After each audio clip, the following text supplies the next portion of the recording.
בדיוק כמו שאתה. לפעמים ישנם מצבים בחיים שלא טוב לו לאדם עם עצמו. האדם פשוט רודף את עצמו, דורש יותר ויותר מעצמו, ואיננו שמח בחלקו. כשאנחנו מדברים על יהודי שלא שמח בחלקו, מתכוונים הן בחלק הרוחני והן בחלק הגשמי. שמחה בחלקנו זה לא דווקא במדד של חשבון הבנק, במדד הכלכלי הרגיל שאנחנו חושבים תמיד. מדובר פה בן אדם שלא שמח מהסיפור חיים שלו, לא שמח מהמהלך הרוחני שלו כאן בעולם הזה. רציתי לומר לך, אחי היקר, השם רוצה שתחיה בפשיטות. השם מצפה ממך שתשמח במה שאתה. רק ככה השם רוצה אותך. תלך בבקשה בקצב של חייך הפשוטים. אל תנסה לרדוף אחרי איזו הילה, אחרי איזו בועה דמיונית. כי זה בדיוק הנשק של היצר הרע. הוא מכניס אותנו לאיזה בועה דמיונית. אנחנו לא חיים את עצמנו באמת. האדם לא חי טבעי. האדם מנסה לטפס לעבר הצלחות מדומות, הצלחות חיצוניות, ובעקבות זאת מצב הרוח, אם זה בעקבות הצלחות חיצוניות, הוא מתחיל להיות מצב רוח לא מאוזן, מרומם מעבר למידה הנורמלית. המצב רוח לא מאוזן, לא בריא. ואז לאחר מכן בדרך כלל, מה מגיעה?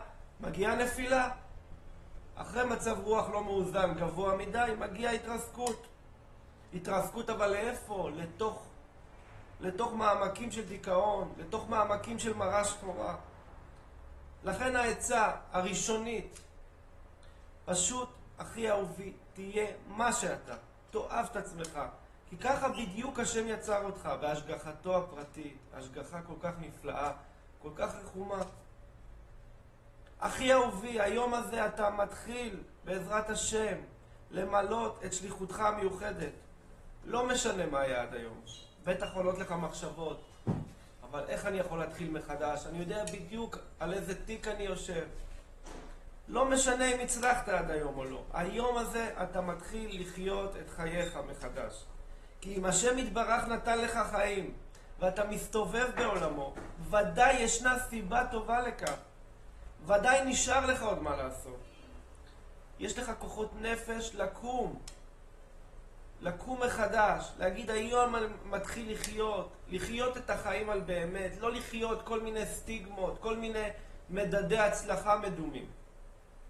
בואו נפיק חיים ככל האפשר, מכל רגע. עלינו לנצל כל יום וכל רגע בצורה הטובה ביותר. מתוך אמונה תמימה.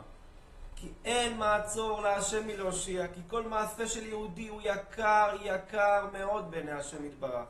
דווקא בגלל שאתה מרגיש נחות, דווקא בגלל שאתה במצב רוח ירוד, והערך העצמי שלך כעת עדיין לא בנוי, מרוסק. השם מתענג ומתאווה שתתחיל עכשיו מחדש. להתחיל מבראשית. זו היצירה הראשונה של בורא עולם. בראשית ברא אלוהים. ההתחלה, זה הכלי הראשון שבורא עולם נותן לנו, לכל יהודי, לעשות התחלה חדשה. כהורים וכמחנכים, מוטלת עלינו האחריות להשקיע מאמצים בכדי להוציא את הבית שלנו, את המשפחה שלנו ממצב של אפלה למצב של אורה, למציאות של אורה.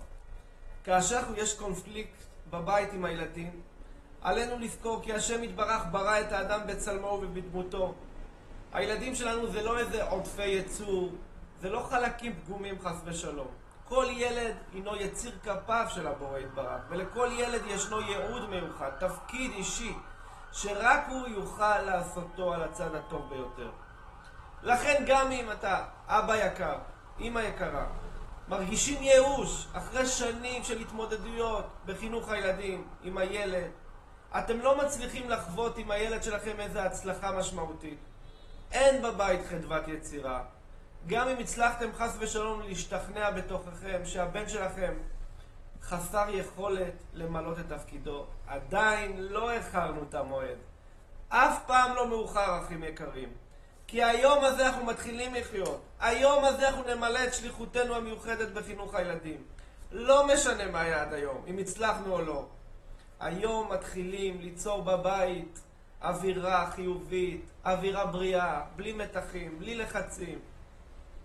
נשמח בכל התקדמות, ולו הקטנה ביותר של הילד שלנו. נייקר כל התאמצות, כל מעשה קטן של הילד.